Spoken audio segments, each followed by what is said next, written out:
My stepmother made me cook and clean for 5 hours, then called the cops on me.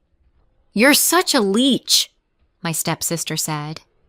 I didn't argue, but 2 hours later, my dad watched a video and went pale. And if you're thinking, okay, that can't be real, I get it. I wish it wasn't. But welcome to my life, where I learned that in America you can do everything right, still get blamed, and then get told to be more grateful by someone who's never held a mop in her entire existence. So yeah, let me back up before I start sounding like a courtroom drama. I grew up in a little place called Willow Creek, the kind of town where the diner knows your order, the neighbors know your business, and if you sneeze too loudly, somebody's aunt will text your grandma to ask if you're sick. I lived with my grandma, Patricia Thompson, Grandma Pat, because my dad, Stephen, worked at sea. He was a marine engineer, which means he fixed engines on ships that were basically floating cities, and he was gone so much I started measuring time by his duffel bag. When the duffel bag appeared, Dad existed. When it disappeared, so did he.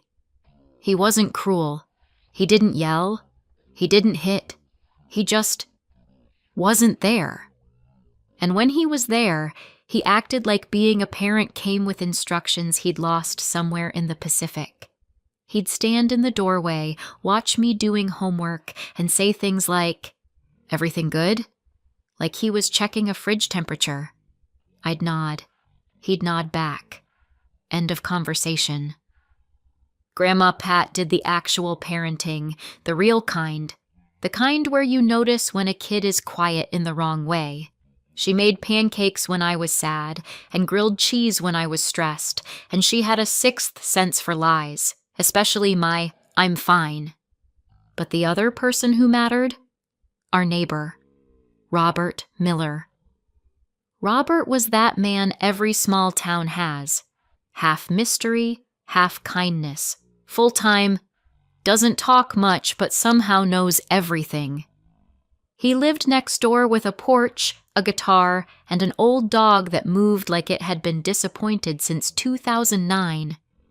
I was 8 when I first wandered over and stared at his hands while he played. "You sing?" he asked, without looking up. "No," I lied. Robert didn't argue with kids. He just handed me the guitar like he already knew the truth. And that's how my life got a soundtrack. I sang in the community center choir. I did little performances at town events. Robert taught me chords and showed me how to breathe before a note, like confidence was something you could train. "You've got a voice," he told me once. "Don't let anybody convince you it's inconvenient." I didn't understand how important that sentence would be later. It wasn't dramatic. No movie moment. Just one phone call, one hospital hallway, and one day where the world kept spinning even though mine stopped. Dad came home for the funeral. He hugged me like he was afraid I might break, then stood at the edge of the room like grief had made him a guest in his own life. After the burial, he sat at Grandma Pat's kitchen table and stared at the wood like it could give him answers. "We can't stay here," he said finally. I blinked. "What do you mean?" He rubbed his face. "I'm not leaving you alone. I can't." There it was. The first time in my life he said something that sounded like responsibility instead of avoidance. So we packed. Willow Creek became a memory. Robert became a voice on the phone. And I became the girl who lost her grandma and got uprooted like a plant. We moved to Norfolk, Virginia. Port City, shipyards, real work for a man like my dad. It made sense for him. For me? It felt like getting dropped into someone else's movie halfway through. New school, new people, new everything. My first day, I ate lunch in a bathroom stall because the cafeteria sounded like a stadium and I didn't have the energy to pretend I belonged. But I adapted, because that's what kids do when adults make choices and call them for the best. I found a music program at school. I joined choir. I took cheap guitar lessons where I could. I was trying to keep the one part of me that still felt like me. Dad improved too. A little. He'd bring home takeout sometimes. He'd ask, "How's school?" and actually wait for an answer. It wasn't warm. It wasn't close. But it was progress. Then one day, he came home smiling. And Dad did not smile unless something either A was wrong or B involved an engine. "I met someone," he said. Her name was Angela. She was polished in a way that made you feel underdressed just standing near her. Hair perfect, teeth perfect, sympathy preloaded like an app. The first time I met her, she hugged me tightly and said, "Oh, sweetheart, it must have been so hard. I can't imagine." And she said it loud enough for Dad to hear every word. That was Angela's thing. Everything kind, everything public. Then her daughter appeared behind her. Samantha. Sam. Same age as me, same I'm bored face, same energy as a cat deciding whether you deserve to live. She looked me up and down and said, "So you're Emily." Not hi. Not nice to meet you. More like, "So you're the problem I've heard about." Angela laughed, too bright. "Sam's just shy." Sam wasn't shy.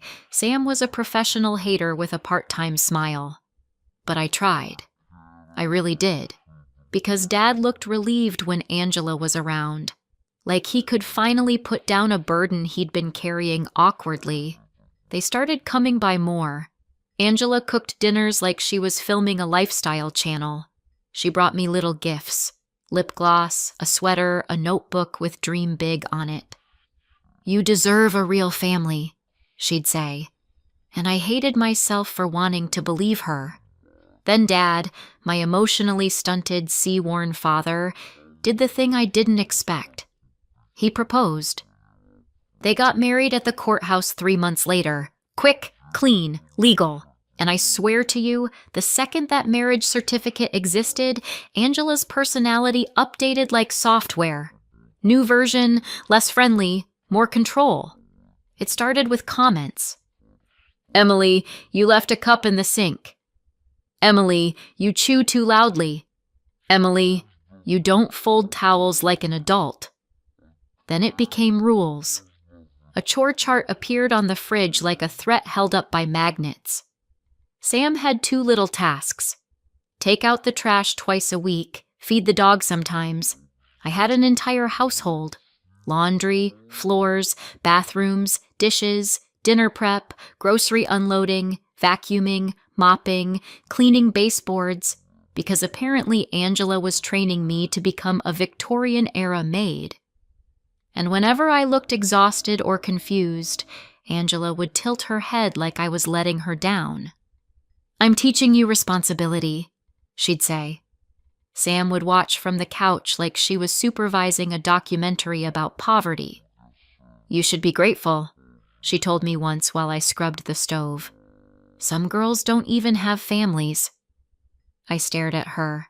My hands smelled like bleach. She added, "And you contribute nothing. You just take." Sam loved that word. Take. Like I was stealing oxygen. Dad didn't see it because Dad wasn't home. He took another contract. Weeks. Months. Angela acted like a hero holding the household together while he was gone. When he called, she made sure I sounded cheerful. "Tell your father how thankful you are," she'd whisper, handing me the phone. I'd swallow everything I wanted to say and go, "Thanks, Dad," like a hostage reading a script. After the call, Angela would smile at me. "You did good," she'd say, like I'd just lied correctly. The biggest problem wasn't the chores. It was what Angela did to everything I loved. Music became a distraction. Guitar practice became noise. Singing became showing off. One afternoon, I came home with a flyer for a school showcase. Choir is doing solos, I told Dad on the phone. I got invited to audition. Before he could answer, Angela's voice floated in from the kitchen. Solos? She repeated, like I'd said arson. Emily, you have responsibilities. You can't keep chasing fantasies.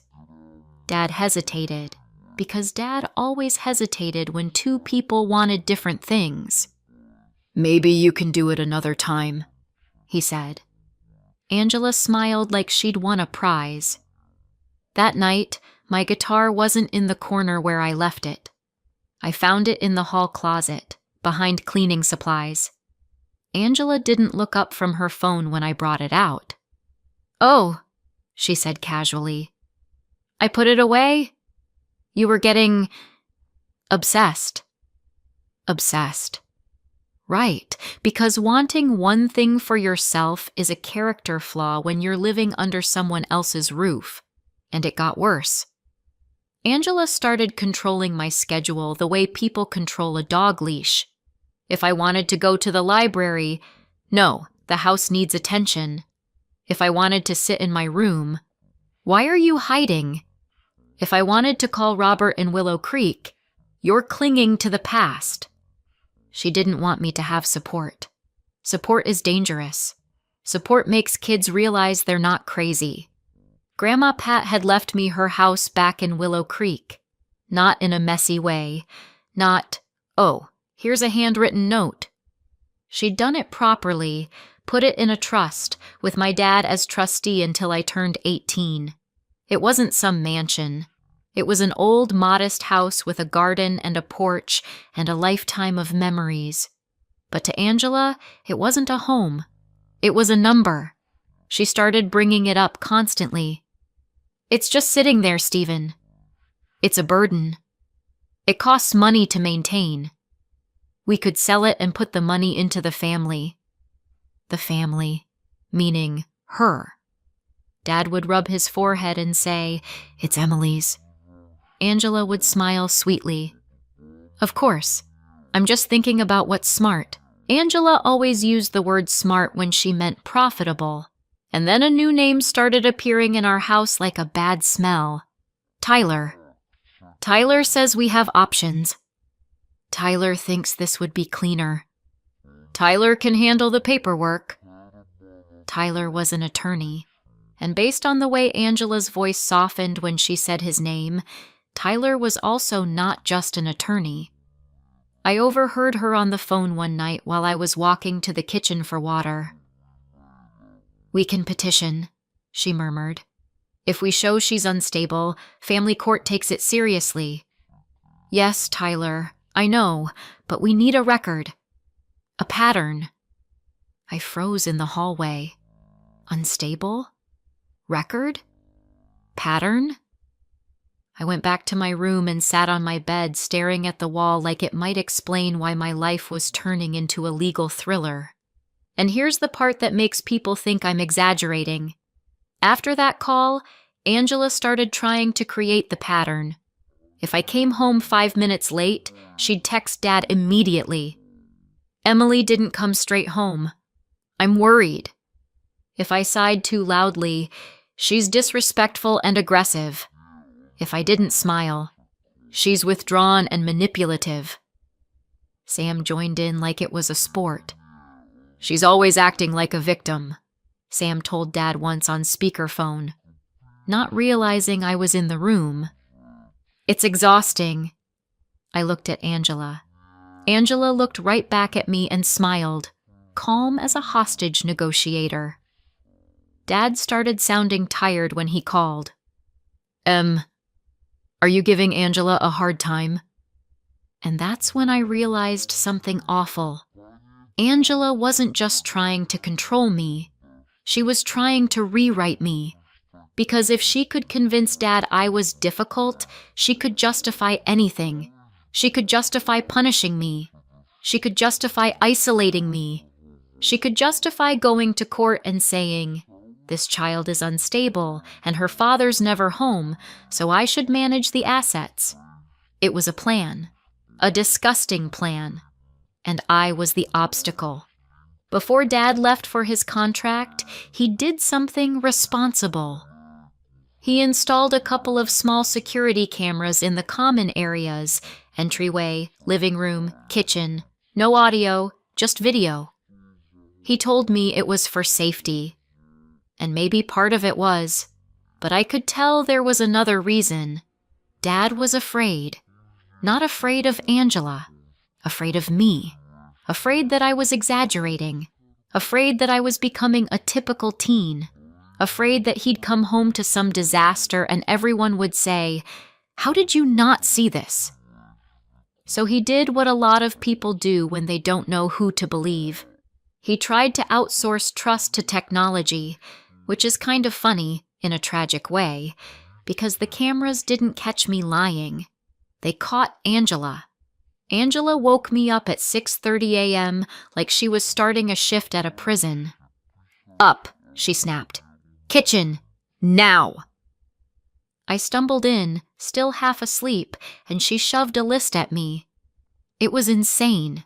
Clean the bathrooms, vacuum and mop the entire first floor, 2 loads of laundry, cook breakfast, cook lunch, prep dinner, organize the pantry, wipe down the fridge, polish the kitchen cabinets. I stared at it. "Why?" Angela smiled. "Because you live here." Sam wandered in wearing leggings that probably cost more than my groceries for a month. She poured herself juice and leaned against the counter like she was judging a competition. "Don't complain," she said. "You literally contribute nothing." Then she walked out with her juice like she'd paid rent. I didn't argue. Not because I was weak, because I'd learned arguing with them was like yelling into a pillow that hates you back. So I did it. 5 hours of scrubbing, chopping, stirring, hauling, wiping. My arms shook. My back burned. I hadn't sat down once. At 11:45, I finally leaned on the counter for 10 seconds, 10, and breathed.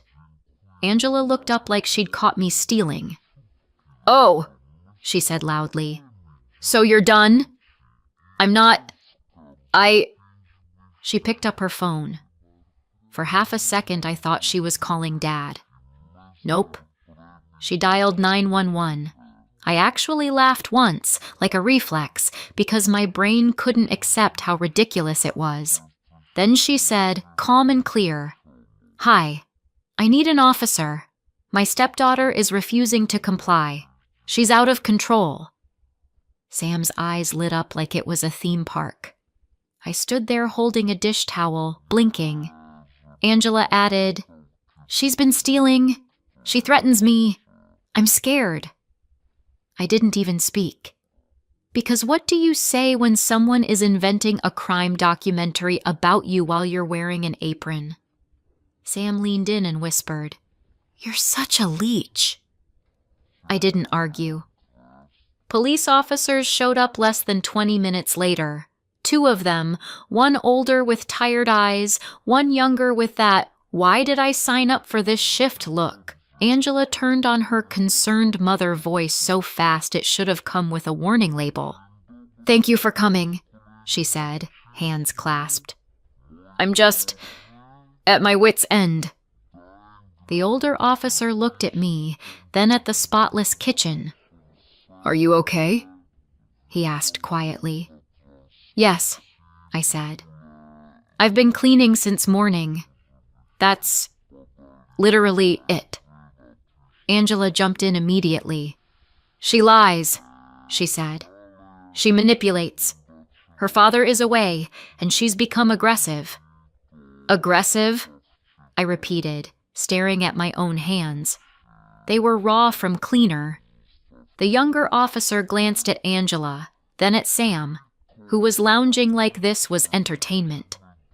"Ma'am," the older officer said carefully, "calling 911 is for emergencies." Angela widened her eyes. "I was afraid." "Of what?" the younger one asked. Angela hesitated for half a beat, just long enough for the mask to slip, then recovered. "She's unpredictable." I almost laughed again. Unpredictable. Me. The girl who just deep cleaned your cabinets like a paid employee. They didn't arrest me. This isn't TV. But they did write a report, because once you call 911 and claim fear, they document it. They asked me if I had somewhere else to go. They told Angela that if she kept reporting out-of-control behavior, the situation could involve juvenile services, and if anyone suspected neglect or abuse, it could involve CPS. Angela smiled the whole time like she'd won something. After the officers left, she stepped close enough that I could smell her perfume. "You see what happens," she whispered, sweet as poison. "Keep pushing me." Then she walked away like she'd just performed a magic trick. I went to my room, shaking, and did the only thing I could think of. I texted Dad. She called the cops on me. No emojis, no dramatic speech. Just the truth. 2 hours later, my dad watched a video and went pale. It was a crime scene with a chore chart. Dad checked the camera feed from where he was, sitting in a metal room on a ship, probably drinking coffee that tasted like regret. The vessel was still docked in Norfolk, so he had signal, and no excuse not to look. He watched Angela hand me the list. He watched me work for hours. No breaks, no sitting, just moving. He watched Sam stroll in, insult me, and walk out. He watched Angela call 911 without raising her voice, lying like it was breathing. He watched the officers arrive. He watched Angela play victim. He watched me answer politely, calm, like I was the adult in the room. And then, because bad people always get sloppy when they think they're safe, he watched the next part. That afternoon, Tyler showed up. Not as a professional visit. As a man walking into someone's house like he belonged there. Angela hugged him. Not a polite hug. A, "you're not just my lawyer" hug. Tyler handed her a folder. She flipped through it, tapped a page, smiled. Sam leaned in to look, like she was watching a trailer for her inheritance. Angela pointed at something again, something I didn't understand then, but Dad did. Because he'd seen paperwork like that before, in a different context. Petitions, forms, court language, family court language.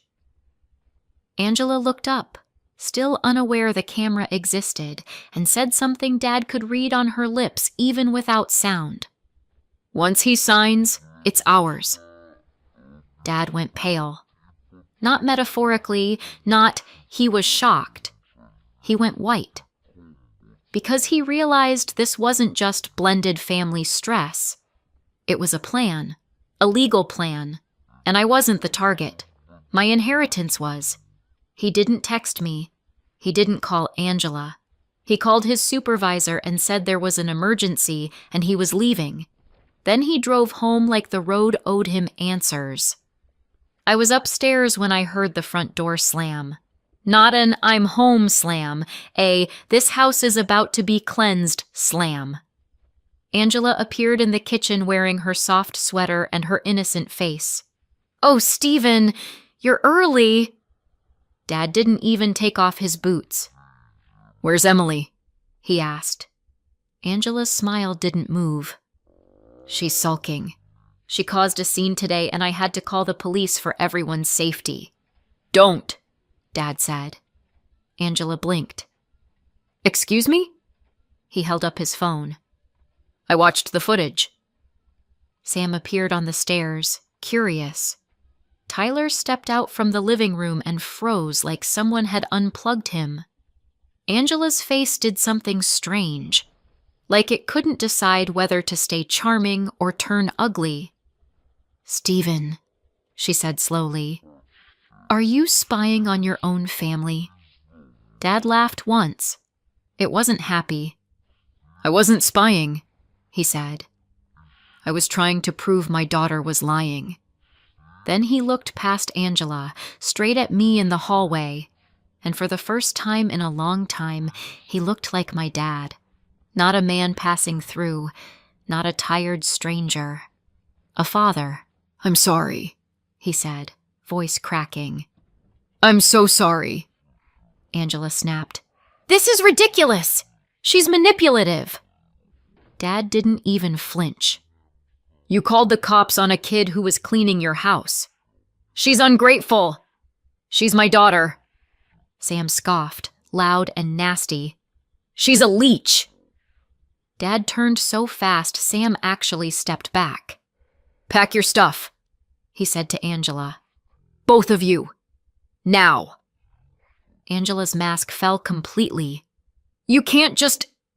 I live here." "No," Dad said. "You lived here." Tyler cleared his throat like he was about to switch into courtroom mode. "Stephen, let's be rational. We can discuss the trust arrangement and..." Dad pointed at him without looking. "And you can get out of my house before I call the police again. This time for trespassing." Tyler opened his mouth. Nothing came out. Because for once, Angela didn't control the story. She tried one last move. The classic. "You'll regret this," she hissed. "She'll ruin you. She'll accuse you of things." Dad stared her down. "Funny," he said. "That's exactly what you tried to do to her." Angela stormed upstairs. Sam followed, muttering insults like she needed the last word to breathe. I stood there shaking, not because I was scared of them anymore, but because my body didn't know what to do with the sudden absence of danger. Dad walked toward me slowly, like he was afraid I'd disappear if he moved too fast. Then he hugged me. It was awkward, stiff, real. "I should have believed you," he whispered. I didn't say, "Yeah, no kidding." I just held on, because I didn't need a speech. I needed him to stay. That night, Angela and Sam left with 2 suitcases and a thundercloud. Tyler didn't look at me on his way out. He stared at the floor like it had better legal advice than he did. Dad changed the locks. The next morning, he did the most American thing possible. He made phone calls. He called a divorce attorney. He called someone to check the trust documents and make sure no one had filed anything while he was away. He asked what it would take for Angela to try to petition for control and what it would take to stop it cold. Then he called Robert Miller in Willow Creek, because he remembered suddenly that I had a whole life before Angela. Robert didn't say, "I told you so." He just said, "You two okay?" And for the first time in months, I could answer honestly. "We're getting there." Dad took leave from work. Not forever, not magically, but long enough to prove something to me. One morning he called me into the kitchen, the same kitchen that had felt like my punishment chamber. He slid a mug of hot chocolate across the table. "I'm home," he said. I stared. "For how long?" He swallowed. "As long as I can make it work," he said. "And longer than I've been doing." He rubbed his hands together like he was nervous. "I thought being a good father meant providing," he said quietly. "Turns out it also means being here." I looked around at the quiet house. No chore chart. No footsteps demanding more. No voice calling me a burden. Just my dad, trying. It wasn't a perfect ending, but it was a real one. And for the first time since Grandma Pat died, I felt something I hadn't felt in a long time. Safe. Not because I suddenly became stronger, but because the right person finally opened his eyes, and the truth had been sitting there the whole time, caught on camera. Thanks for spending your time with me. If you want more stories like this, hit subscribe and give this video a like. And don't be shy, leave a comment. Your support means a lot. Take care, and I'll catch you in the next one.